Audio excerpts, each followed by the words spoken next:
തനേഷ്, ആദ്യത്തെ ചോദ്യം വളരെ ലളിതമായി ചോദിച്ചാൽ, ഇപ്പൊ ശോഭാ സുരേന്ദ്രനെ പറ്റി നമ്മളിവിടെ പറഞ്ഞു, എവിടെ മത്സരിക്കുമ്പോഴും അവിടെ വോട്ട് ശതമാനം വിഹിതം ഉയർത്താൻ ശോഭയുടെ സാന്നിധ്യം കൊണ്ട് കഴിയുന്നുണ്ട്.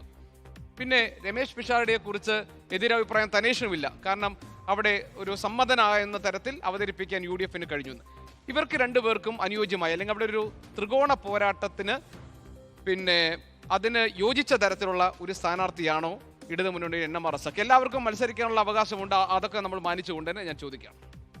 ഗോപീഷ്ണൻ, NMR റസാഖ് ഒരു ത്രികോണ മത്സരത്തിനെ പറ്റി യോജിച്ച സ്ഥാനാർത്ഥിയാണോ എന്ന ചോദ്യത്തിനോട് പ്രസക്തിയില്ല. കാരണം LDF അവിടെ ഒരു ത്രികോണ മത്സരത്തിന് സജ്ജമായിട്ടുള്ള ഒരു മുന്നണിയല്ല എന്നുള്ളതാണ് അവിടുത്തെ വസ്തുത. അതായത് NMR റസാഖ് അവിടെ ഒരു പ്രസക്തമായിട്ടുള്ള ഒരു കാര്യമേ അല്ല. ആ മണ്ഡലത്തിൻ്റെ ഒരു ചരിത്രം പരിശോധിച്ച് കഴിഞ്ഞാൽ ശോഭാ സുരേന്ദ്രൻ അവിടെ മത്സരിക്കാൻ വന്നതിന് ശേഷമാണ് LDF-ന്റെ വോട്ട് ക്രമാനുഗതമായി കുറഞ്ഞു വരുന്നത്. NN കൃഷ്ണദാസ് മത്സരിക്കുമ്പോൾ പാലക്കാട് വലിയ സമ്മതിയുള്ള LDF-ന്റെ വോട്ട് കഴിഞ്ഞ NN കൃഷ്ണദാസ് വലിയ ജനസമ്മതിയുള്ള ഒരു നേതാവാണ് എന്ന് നമുക്കറിയാം. അദ്ദേഹം 3ാം സ്ഥാനത്തേക്ക് പോകുന്നത് CPIM കേന്ദ്രങ്ങളെ വരെ ഞെട്ടിച്ചിരുന്നു. അതിന് കാരണം എന്താണ്? പാലക്കാട് നഗരം എന്ന് പറയുന്നത് എപ്പോഴും RSSന് വലിയ ശക്തിയുള്ള ഒരു കേന്ദ്രമാണ്. അവിടെ ഒരുപക്ഷെ RSS രൂപീകരിക്കുമ്പോൾ തന്നെ ശാഖ ഒക്കെ ഉണ്ടായിരുന്ന സ്ഥലം ആണ് പാലക്കാട് നഗരത്തിലുള്ള മൂത്താന്തറ അടക്കമുള്ള സ്ഥലങ്ങളൊക്കെ. അതൊക്കെ ചരിത്രത്തിൻ്റെ ഭാഗമാണ്. അപ്പോൾ അത്തരമൊരു സ്ഥലത്ത്, വലിയ സ്വാധീനമുള്ള സ്ഥലത്ത് BJP വിജയിക്കാൻ പോകുന്നു എന്ന ഒരു ചിന്ത വോട്ടർമാർക്കിടയിലേക്ക് വന്നപ്പോൾ അവിടെ ഷാഫി പറമ്പിൽ അനുകൂലമായിട്ടുള്ള ഒരു തരംഗമുണ്ടാകുന്നു. അവിടെ ആ തരംഗമുണ്ടാകുന്ന ഷാഫിയുടെ വ്യക്തിപ്രഭാവം മാത്രമല്ല, മറിച്ച് നഗരത്തിനകത്ത് ഉള്ള അവിടെ ന്യൂനപക്ഷങ്ങൾക്ക് വലിയ രീതിയിൽ വോട്ട് ഷെയറുള്ള ഒരു മണ്ഡലമാണ്. അതിൽ കുറേയൊക്കെ CPIM-നും കൂടി ഉള്ളതാണ്. അങ്ങനെയാണ് TK നൗഷാദൊക്കെ ഇവിടെ വിജയിച്ചു വന്നിരുന്നത്. ആ വോട്ടിൽ ഒരു വലിയ ഗണ്യമായ വോട്ട് ഷാഫി പറമ്പിൽ അനുകൂലമായിട്ട് പോകുന്നു. അതിനും അപ്പുറത്ത് നമ്മൾ കാണേണ്ടത് അവിടെ 3 പഞ്ചായത്തുകൾ, നഗരസഭയ്ക്ക് പുറമെ 3 പഞ്ചായത്തുകളാണുള്ളത്. പിരായിരി, മാത്തൂര്, കോട്ടായി. ഈ 3 പഞ്ചായത്തുകൾ 2 പഞ്ചായത്തുകളും LDF-ന്റെ കോട്ടകളാണ്. കണ്ണാടി.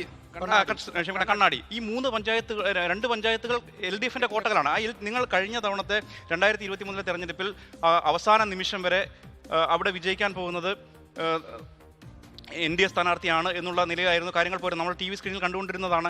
അവിടെ മത്സരിച്ച് വിജയിക്കാൻ പോവുകയാണ്. അതായത് ഷാഫി ഏതാണ്ട് ശ്രീധരൻ 5000 വോട്ടിന് ഏറ്റവും അവസാന നിമിഷം വരെ മുമ്പിൽ നിൽക്കുന്ന ഒരു സാഹചര്യമായിരുന്നു. അവിടെ നിന്നാണ് പെട്ടെന്ന് അത് കണ്ണാടിയിലെയും മാത്തൂരിലെയും വോട്ടുകളാണ്. അപ്പൊ അതെന്തുകൊണ്ടാണ് അവിടെ ജയപരാജയങ്ങളെ നിർണ്ണയിക്കുന്നത് LDF-ന്റെ വോട്ടുകളാണ്. ആ LDF-ന്റെ വോട്ടുകൾ ഷാഫി പറമ്പിലിന് കിട്ടിയത്. ഷാഫി പറമ്പിന് കിട്ടിയതല്ല, അത് BJP-ക്ക് എതിരായിട്ട് അവിടെ പോൾ ചെയ്യപ്പെട്ടതുകൊണ്ടാണ് അത് കൃത്യമായിട്ട് കിട്ടിയത്. നിങ്ങൾക്ക് വേറൊരു കണക്ക് കൂടി ഞാൻ പറഞ്ഞത്, ഇപ്പോൾ കഴിഞ്ഞ 2024 ലോക്സഭാ തെരഞ്ഞെടുപ്പിൽ ഏതാണ്ട് 9,727 വോട്ടുകളുടെ ഭൂരിപക്ഷമാണ് പാലക്കാട് മണ്ഡലത്തിൽ UDF-നുള്ളത്.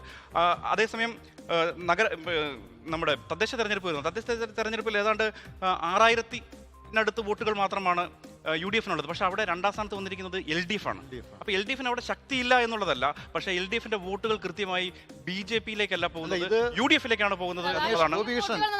ഇത് നമ്മൾ നേരത്തെ ഈ വോട്ട് ഷെയറും അതോടൊപ്പം തന്നെ ഈ വോട്ടിന്റെ കണക്ക് നോക്കിയാൽ തന്നെ ഏതാണ്ട് 37,000 വോട്ട് ശരാശരി അതിന് മുകളിലേക്ക് പോയിട്ടുണ്ട്. പക്ഷേ ശരാശരി 37,000 വോട്ട് അവിടെ LDF-ന് കിട്ടാറുണ്ട്. 37,000 എന്ന നിലയിലാണ് ഇപ്പം കഴിഞ്ഞ 2 തെരഞ്ഞെടുപ്പുകളിലായിട്ട് നിൽക്കുന്നത്. അതായത് അത്രയും ഏതായാലും ഇടതുപക്ഷത്തിനോടൊപ്പം നിൽക്കാൻ അത്രയും പേരുണ്ട്. മറ്റുള്ള പിന്നീട് ഇതിനകത്തെ തനേഷ് ഇവിടെ പറഞ്ഞ കണക്കിനകത്ത് വേറൊരു കാര്യമുണ്ട്. അതായത്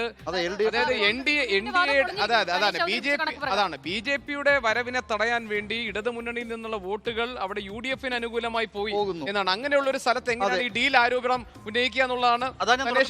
ഈ ഒരു ആരോപണം നിലനിൽക്കുന്ന ആരോപണമല്ല, വേറൊരു മണ്ഡലത്തിൽ ആരോപിച്ചാൽ ഒരുപക്ഷെ നിൽക്കുകയായിരിക്കും. അല്ല, ഇതേ ആരോപണം തന്നെ മറ്റു പല, ഇപ്പൊ മഞ്ചേശ്വരത്തും കാസർഗോഡും ഒക്കെ നേരത്തെ സമാനമായ ആരോപണം വന്നിരുന്നു. അവിടെ BJP സ്ഥാനാർത്ഥികൾ ജയിക്കുമെന്ന ഘട്ടം വരുമ്പോൾ CPIM-ന്റെ ഉറച്ച വോട്ടുകൾ അത് എതിർ സ്ഥാനാർത്ഥികൾക്ക്, മുസ്ലിം ലീഗിന്റെ സ്ഥാനാർത്ഥികൾക്ക് ചെയ്യുന്നു എന്ന ആരോപണം വർഷങ്ങൾക്ക് മുമ്പേ ഉള്ളതാണ്. അതെ, നമ്മൾ ഈ ഒരു ആരോപണം ഉന്നയിക്കുമ്പോൾ അതിനൊരു അടിസ്ഥാനം, ഒരു യുക്തി വേണ്ടേ എന്നുള്ളതാണ് ഏറ്റവും പ്രധാനം. പാലക്കാട് മണ്ഡലവുമായി ബന്ധപ്പെട്ട കാര്യത്തിൽ ആ യുക്തി ഇല്ല, ആ യുക്തി വർക്ക് ചെയ്യുന്നില്ല.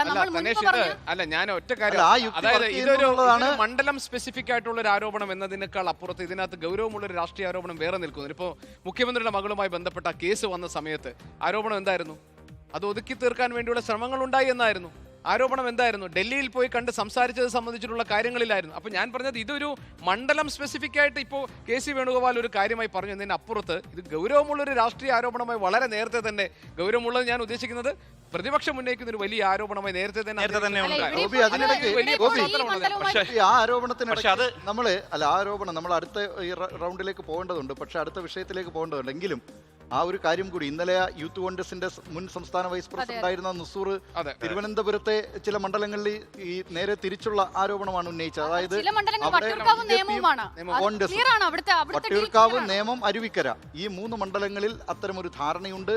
വാമനപുരത്ത് SDPIയുമായി ധാരണയുണ്ട് എന്ന് ആരോപണം ഉന്നയിച്ചത് മുൻ യൂത്ത് കോൺഗ്രസിന്റെ സംസ്ഥാന വൈസ് പ്രസിഡന്റും ഇപ്പോൾ തിരുവനന്തപുരത്തെ കോൺഗ്രസ് നേതാക്കളിൽ വളരെ പ്രധാനപ്പെട്ട ഒരാളുമായ NS നുസൂർ ആണ് എന്ന കാര്യവും കാണാതിരിക്കും. വേറെ സാഹചര്യം കൂടിയുണ്ട്. അങ്ങനെ